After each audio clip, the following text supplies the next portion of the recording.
Udah pencet. 9, 8, 7, 6, 5, 4, 3, 2, 1, go.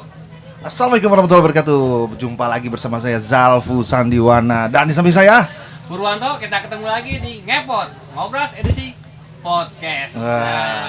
Tapi sebentar Mas Pur, ini saya membuat pengakuan. Nah, Dari sekian tahun saya punya berkarir di Zoom operator, ngelihat videonya Mas ini nih sering banget. Akhirnya ketemu muka langsung. Iya kan? ya. Oke. Siapa dia? Beli Agung. Kita Kalau dari bahasanya udah ketahuan Beli ya. Orang dari mana tuh? Sumatera Utara. Sebentar. Dari Bali. Seorang tahu lah.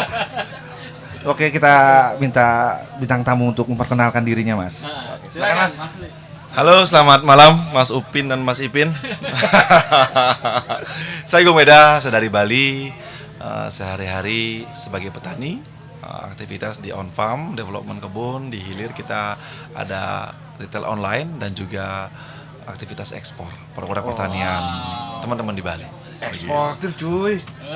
Tapi ini yang lebih terkenal lagi, Mas, smart farming. Nggak masalah. Iya, lagi ngomongin smart farming Smart bersama farming. teman-teman Nah, sebenarnya sekarang. gini, lu tahu nggak smart farming? Tahu? Hah? Nggak percaya. Lu Farming- juga smart lu berarti. farming. Ya, masyarakat banyak yang nggak tahu smart farming. Sebenarnya Ya. smart farming itu apa sih, Mas? Smart farming itu definisinya 3. Yang pertama smart culture. Bagaimana kita secara smart bertani dengan mempertahankan budaya kita. Konsepnya kan agriculture. Pertanian berbasis budaya yang lahir dari pertanian. Yang kedua smart farmers. Menjadi petani itu harus pintar, Mas. Jadi bagaimana kita bertani yang ramah lingkungan, bagaimana kita bertani yang selaras alam, bagaimana kita bertani yang memuliakan alam, bagaimana kita bertani yang mengedepankan kesehatan dan sustainable activity, begitu. Yang ketiga baru smart technology. Jadi penggunaan teknologi dalam aktivitas pertanian, baik itu digitalisasi, baik itu IoT maupun mekanisasi. Jadi smart farming itu holistik sekali. Tidak semata-mata cuma pakai drone sudah smart farming, tidak. Bertaninya ramah lingkungan nggak? Gitu. Bertaninya selaras alam nggak? Bertaninya memperhitungkan climate change nggak? Bertaninya menjaga ibu pertiwi nggak? Nah, itu baru kita smart farming. Ini saya suka nih, petani yang punya filosofi loh, nggak sekedar cuman visioner, ya. ada filosofinya. Jadi nggak cuman asal bertani, asal smart, tapi ada filosofi yang dijaga. Wah, keren. Mas, kita bicara tadi yang paling terkenal yang lagi di edukasi itu smart farming itu ya teknologi. Yes. Jelas dengan IoT-nya, dengan kan banyak petani kalau mau ngikutin ya hal itu aja dulu deh. Ya. Kan modalnya mahal, Mas. Tidak, itu relatif ya. Everything di dunia ini kan relatif ya.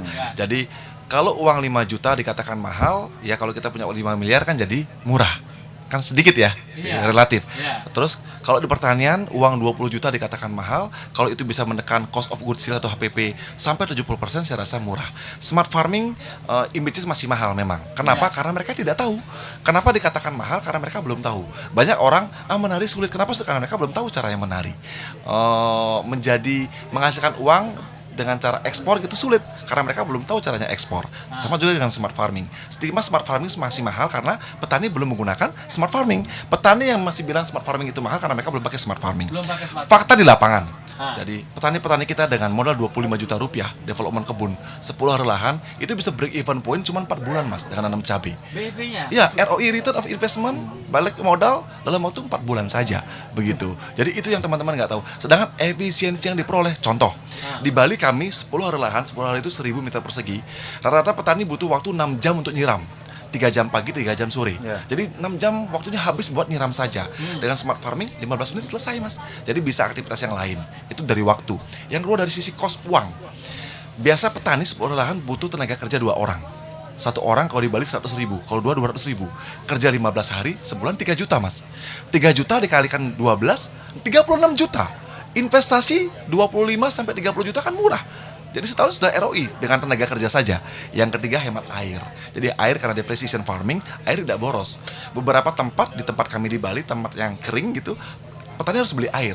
Bayangkan petani harus beli air terus nyiramnya pakai selang begitu. Jadi banyak air yang kebuang. Tidak presisi, tapi dengan smart farming bisa lebih maksimal. Jadi smart farming itu sangat murah karena investasi sekarang bisa digunakan 10 sampai 15 Jangka tahun. panjang, Mas. Jangka panjang.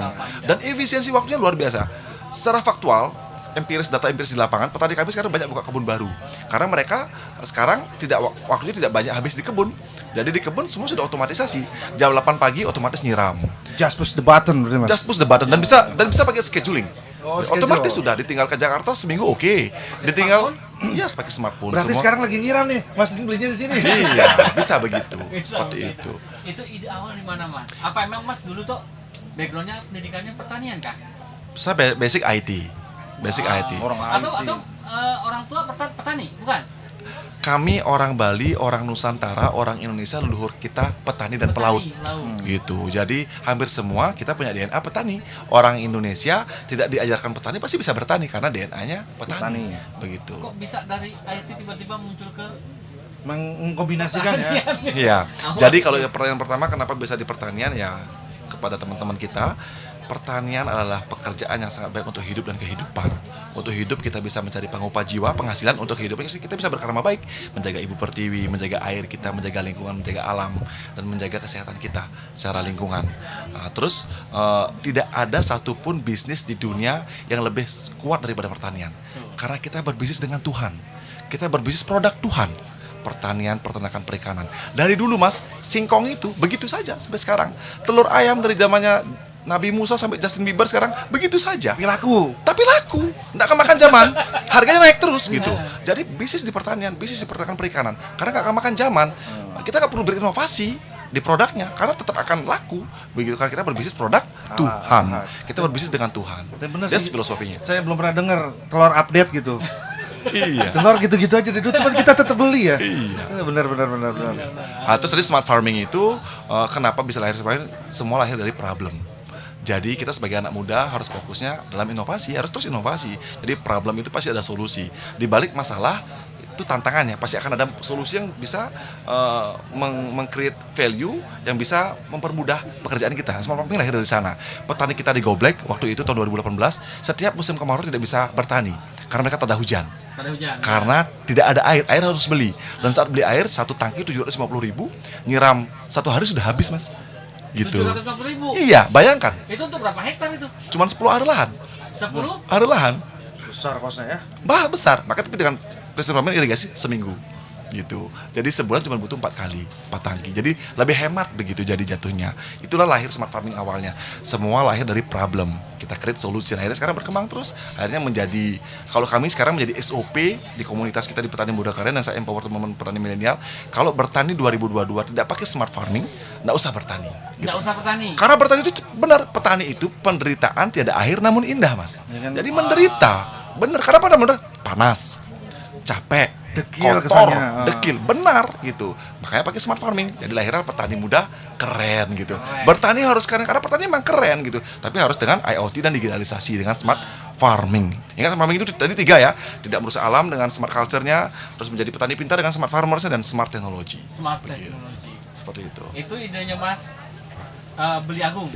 Sorry, jadi Beli Agung. Itu pakai Mas pakai beli. Iya, Double loh Mas Pur. Nah itu untuk ngajak pemuda sekitar, petani yang mungkin pasti ngerangkul yang udah sepuh juga dong, yang senior lah katakan. Iya ya, kita Nah, memang itu kesulitannya apa Mas apa emang saya ngikut aja deh kalau dia ngomong apa gitu. Mungkin gini Mas. Orang tua jangankan smart, handphonenya aja masih Nokia 3210 kali ya. iya. Ada kendala gak dari situ? Ya challenge, kita tidak anggap itu sebuah masalah ya, challenge. Jadi memang saat kita pengen mengajak anak-anak muda kita untuk bertani, kita kalau diajak sulit memang. Tantangannya gimana ya, kita kalau mau nangkap kupu-kupu jangan kejar kupu-kupunya, makin lari Mas. Makin lari. Ya buat kebun bunga. Kupu-kupu Mandiri. datang, lebah datang, capung datang, semua datang. Itu kami lakukan, kami membuat proving. Contoh terbukti di lapangan, akhirnya semua ikut, semua menerapkan sekarang tanpa harus disuruh. Bahkan hari ini kan banyak teman-teman muda datang, beli aku mau pasang di Batang, aku mau pasang di Banyumas, aku semua mau pasang. Mereka sudah lihat kan, kita berikan smart farming tidak mahal, smart farming itu murah gitu. Kenapa murah? Mudah karena efisiensinya kita lihat dari kos yang ditekan, produktivitas yang naik, terus waktu yang bisa kita save banyak sekali, terus air yang bisa dihemat dan juga tenaga kerja yang bisa kita hemat. Jadi luar biasa lompatannya. Jago IT. Lengkap lah sudah. Tajir. Tajir. Tajirnya ngajak bareng-bareng lagi. Tajir berjamaah. Tajir, pahalanya banyak. Banyak. Wah, Ya, kurang apa coba? Mas bicara eksportir nih. Beli apa Mas? Bebas aja. Bebas ya. Kita melangkah dari yang jual lokal, kemudian ide ke ekspor. Banyak petani kita itu nggak mau ekspor, katanya ribet ngurusnya mas. Ya. Itu bener nggak sih gitu loh, mas, yang Mas Agung rasakan gimana? Proses ekspor sangat mudah sekarang karena karpet merah dari pemerintah. Tapi sebelum kita ke sana, kita berbicara masalah mindset dulu ya. Mindset dulu. Jadi menjadi petani itu mindsetnya tidak bisa kita mengerjakan semua hal. Superman is dead. Kita harus menjadi Avenger. Kita harus berkolaborasi. Super team. Ya super team. Ya ada yang fokus di on farm, ada yang fokus di middle, ada yang fokus di hilir. Gitu. Ada yang fokus di marketing, ada yang fokus di content creator, ada yang fokus di sales, ada yang kita harus berkolaborasi mas. Nggak bisa semua dirangkul Nggak sendiri bisa ya. semua kerjakan sendiri. Nah, gitu. Jadi sendiri pun pasti akan membuat sebuah perusahaan pasti kan, gitu. Yeah. Korporasi di dalam ininya. Gitu. Jadi memang itu yang kita lakukan di petani muda, kita kolaborasi. Jadi ada yang fokus di on farm untuk membuat kualitas, ada yang kualitas, kontinuitas dan kuantitas di off farm kita mencari pasarnya. Begitu. Nah, ekspor itu demand besar sekali mas, apalagi di masa covid. Memang di masa covid kita tidak bisa ekspor, tapi lompat aja kan, tadi Pak Menteri bilang kan luar biasa, sampai 60% kenaikannya, dahsyat gitu. Memang besar karena demandnya besar. Contoh, sampai kapanpun Cina nggak akan pernah bisa buat manggis sendiri. Eropa sampai kapanpun tidak akan bisa pernah nanam mangga. Mereka akan selalu butuh mangga, akan selalu butuh manggis, akan selalu butuh jahe, akan selalu butuh kunyit, cengkeh, vanila, semuanya lah kita punya. Sampai kapanpun, sampai akhir zaman. Dan Indonesia ini kuat sekali. Negara kita kaya tongkat batu jadi tanaman, itu benar mas. Dan itu kita lupakan. Kita anak-anak muda kita sekarang banyak berfokus beraktivitas yang tidak merupakan strength negara kita. Strength negara kita kan maritim, perikanan, peternakan dan pertanian. Ayo kita kuatkan itu karena ke depan akan itu yang menjadi masalah. Contoh, Sri Lanka bangkrut. Kenapa? Tidak punya pangan. Impor pangan, akhirnya inflasi, bangkrut negaranya. Ekuador nyusul, Turki nyusul, negara Afrika nyusul, Pakistan dan yang lain nyusul. Masalahnya apa? Satu, pangan. Lapar mas ya. Lapar, pangan. When you control the food, you control the people, you control the nation. Jadi untuk mengontrol negara, kontrol aja makanannya. Energi mungkin iya, tapi it's okay. Kita tidak mati lampu seminggu kita masih oke ya. Mati lampu sebulan kita masih oke. Tapi nggak makan seminggu, wah teriak, jadi zombie kita. Ya pasti chaos. 98 terjadi lagi itu. Yes, Nah, intinya apa? Kan itu sejarah pangan, tuh. pertanian. Pertanian. Gitu. Jadi banggalah jadi petani. Petani adalah emas bangsa. Kita lupa sejarah satu mas ya, bener. Apa? Kita dijajah itu karena rempah. Betul. Artinya mereka nggak punya rempah, makanya menjajah kita. Oke. Fakta yang kedua mas, saya pernah punya teman tinggal di Australia. Itu saya dibikin kaget. Kenapa? Dia main ke rumah saya nanam pohon daun jeruk purut, tahu? Yes. Dia bilang di Australia ini daun jeruk satu lembar dalam keadaan beku $3. Saya kaget. Di pasar kita 1.000 loh, nggak ada. Banyak banget. Iya. Dan itu kejadian. Mereka nggak kuat dengan Iya. rempah-rempah. Betul. Dan ini yang dimanfaatkan. Negara kita itu bagikan bangsa masyarakat kita bagikan tikus mati di lumbung padi. Mereka lupa kalau mereka kaya, saking kayanya mereka lupa terlena. Ya, itu harus kita bangkitkan. Itulah fungsinya Kementerian Pertanian, itulah fungsinya BPPSDMP, membangunkan, wake up, empowering anak muda kita. Bangun-bangun, ini loh pertanian nih, sustainable sampai akhir zaman, sampai kapanpun orang butuh. Kamu gak akan mungkin tidak hidup dari kerja di bidang ini, dari aktivitas di bidang ini, apalagi bisa membuat sebuah sistem yang besar begitu. Pasti akan kaya itu resikonya gitu loh. Resiko. Resikonya kaya. Resiko ya. Resiko kalau kayak gitu. Pengen loh resiko jadi kaya. Iya, di pertanian itu resikonya kaya mas, benar. 1 hektar sukses, 2 hektar, 5 hektar, ya terasa 100 hektar, betul nggak? Ya udah 100 hektar gimana coba? Tadi Pak Menteri bilang 1 hektar cabai 1,8 miliar, 10 hektar, 1,8 miliar. iya hasilnya. 10 hektar bisa dibayangkan gitu. Tadi Pak Supanto kan cerita, gitu. Gimana dulu dia dihina, akhirnya sekarang datang bawa Rubicon, bawa Mercy, ya sudah beda. Cuma jadi petani, Saya ingat tuh, semua yang dari mantan pertanian. tentara itu. Yes, Yes. betul. That's Melintir proving. tajir. Yang sampai ngomong saya pernah rugi mas 3 sampai 3,8. Rasanya gimana Pak? Biasa aja. Ampun deh Pak. Iya, kan Saking mental kita- sudah terajut. Tapi kita mulai dari mentalnya kecil saja, Heeh. dari lahan 1.000 meter persegi, 10 meter persegi, mungkin dari broker dulu nggak apa-apa. Ada petani punya sayur, kita bantu jual sayurnya, ketemu pasarnya, kita mulai ajari petani bertani organik yang ramah lingkungan. Setelah itu kita mulai buat kebun-kebun sayur, kolaborasi dengan petani dan lain sebagainya. Tumbuh Intinya terus, mungkin tumbuh terus. Mulai aja dulu. Mulai aja dulu. Mulai aja dulu. Karena Betul. kita kebanyakan gini mas, mindset pemuda itu mikir, ntar Pak gimana? Ntar kalau bangkrut gimana? Ntar kalau Iya, kena padahal belum coba ya, sudah belum mikir coba, bangkrut, ya. Tapi udah ragunya banyak benar. Pemikirannya adalah produksi, ntar buangnya kemana nih? Siapa yang mau beli nih? Nah ini penting. Dan petani itu yang pertama, petani pintar itu tadi kan smart farmers, orientasinya pasar. Harus cari pasar dulu baru kita tanam. Makanya kita tadi saya bilang, mending jadi broker dulu biar tahu pasar gitu. Menjual pada pertanian dulu tahu pasar, setelah itu baru kita develop gitu. Karena risiko petani kita orientasi produk, bikin produk, setelah itu baru cari pasar. Akhirnya Buru busuk. keburu busuk, nggak laku, apalagi di perishable, dan kadang-kadang kualitasnya buruk, jadi pasar nggak bisa terima. Jadi intinya itu harus berorientasi pasar, terus harus menggunakan IoT dan digitalisasi. Akun Facebook tuh buat ya Facebook Ads, buat jualan, marketplace. marketing Akun marketplace ya Shopee, Tokopedia untuk jualan, bukan buat belanja gitu. Akun Instagram, yes itu yang kita harus empower anak muda Kayaknya kita. kita kesinggung ini. Ini gue wawancara Bukan ini buat semangat tuh. Bawaannya tuh Gitu mas. Kayaknya kesinggung. ya. Ini sangat apa ya? Menginspirasi ya Mas Pur ya, apa dari ceritanya Mas Beli ini bagaimana bisa mengembangkan dari yang petani yang konvensional sampai bisa dengan teknologi tapi tidak melupakan apa tadi Mas, 3 itu ya. Culture itu, betul. Culture filosofi itu. Terus untuk menjadi petani muda, ini sering saya sampaikan, kita harus punya namanya value 5K. Oh, 5K. K pertama itu komitmen jadi petani. Jadi harus fokus farming mas. Kalau mas fokusnya di sayuran aja. Maksudnya harus hulu hilir. Strawberry saja, vanili saja, kelapa saja. Harus fokus farming, hulu sampai hilir. Karena semuanya bagus. Kelapa itu bagus, manggis itu bagus, cabai itu bagus, bawang juga bagus, kacang juga bagus, semua bagus. Tergantung fokusnya di mana. Fokus tajam, komitmen. Step to Yes, ini. hulu hilir tapi, hulu hilir. Ujung ke ujung ya. Kacang ya sampai buat keripik kacang, pisang ya sampai buat tadi olahan pisang, coklat pisang dan sebagainya. Hulu hilir gitu mindsetnya.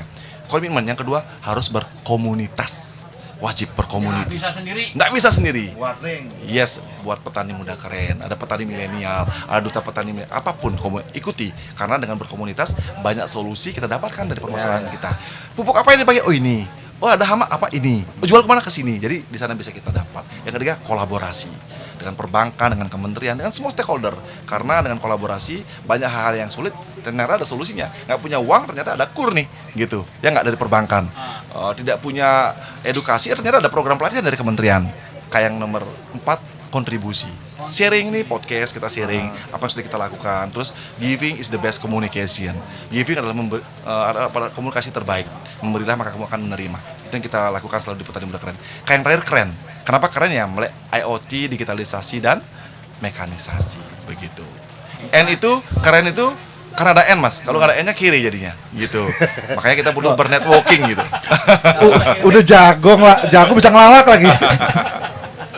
Mas, Yes. ini di acara Kemah Nasional nih, kesannya gimana mas? Ini kan edisi khusus kita Kemah Nasional, narik supaya inspirasi termasuk Beli Agung ini seseorang yang inspirasi. Bahkan di ngoblas terakhir ya, yang di ini ada yang nanya mas kalau gimana caranya tuh dia nge-share, ayo ke saya. Nah sekarang di sini Kemah Nasional nih, Yes. kesannya apa nih? Kesan- Tidur di tenda loh mas. Iya benar. Nggak di hotel loh. Kesannya luar biasa ya. Jadi kita bisa bonded antara petani muda satu dan petani muda yang lain, bisa ketemu, bisa sharing, dan yang penting kita bisa saling empowering. Jadi di sini momen kita untuk bisa saling mengenal lebih jauh, untuk mengempower resonansi bahasanya kan, sehingga nanti mereka pulang bisa mengempower teman-teman petani muda yang lain. Memang networking itu network is king. Jadi di sini kan momennya kita networking, saling mengenal, saling berkolaborasi sehingga bisa entah bisa di bisnis, bisa di banyak hal lah begitu. Jadi bagus sekali, harapan saya sih Kemah Nasional bisa dilaksanakan secara berkelanjutan, secara kontinu, sehingga bisa memberi manfaat untuk lebih banyak lagi teman-teman muda kita di bidang pertanian. Seperti itu. Balik lagi nih Mas Jabu. Nah, dulu saya ngomong tadi nih. Dulu ada tagline ini, siapa yang menguasai ekonomi, dia menguasai dunia. Yes. Karena dulu. Kemudian berubah, siapa yang menguasai data, dia menguasai dunia. Yes. Kemungkinan besar ke depan siapa yang menguasai pangan, dia yang menguasai dunia. Kan sudah terjadi. Tadi Pak Menteri bilang beras kita mau dibeli Cina sama dibeli Amerika. Indonesia saat semua negara krisis pangan, kita surplus pangan 10,5 juta ton. Itu kebanggaan. Ini harus disebarkan ya, biar kebanggaan itu muncul. Jadi ya banggalah menjadi bangsa Orang Indonesia. Amerika udah beli beras kita. Iya, tapi Bisa beli nasi uduk di sana.